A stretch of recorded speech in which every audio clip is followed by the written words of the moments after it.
Ngayon ay Lunes. Anong daily food of life ating pakinggan?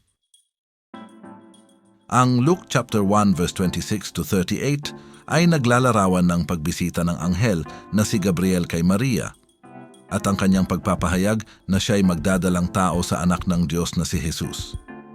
Narito ang mga pangunahing aral at punto na maaring makuha mula sa mga talatang ito.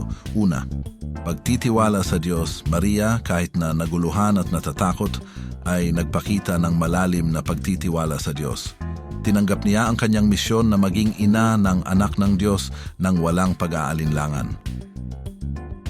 Pangalawa, pagiging mapagkumbaba. Sa kabila ng malaking papel na ibinigay sa kanya, hindi nagbago ang pagiging mapagkumbaba ni Maria.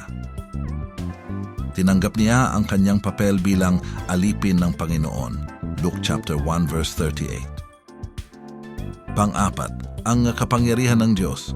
Ang mga talatang ito ay nagpapakita ng kapangyarihan ng Diyos na magpatupad ng kanyang plano sa paraang higit sa pangkaraniwang pangunawa ng tao.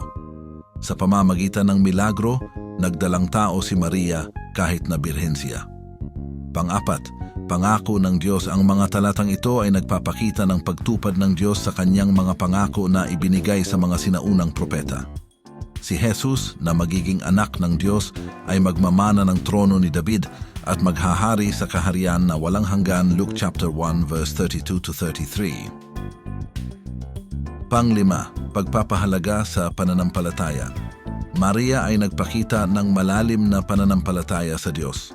Sa kabila ng kanyang mga pag-aalinlangan at takot, tinanggap niya ang kanyang misyon na maging ina ng anak ng Diyos.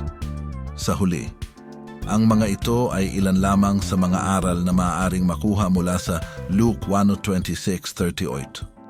Ang bawat mambabasa ay maaaring magkaroon ng iba't ibang interpretasyon depende sa kanilang personal na pananaw at karanasan sa buhay. Thanks God, nawa nagustuhan nyo ang video ang Ebanghelyo. I follow nyo po si Brother Chris sa kanyang YouTube, Brother Chris Channel. Follow, like, comment, and share sa kanyang FB and Reels. Thanks for watching and listening. God bless you.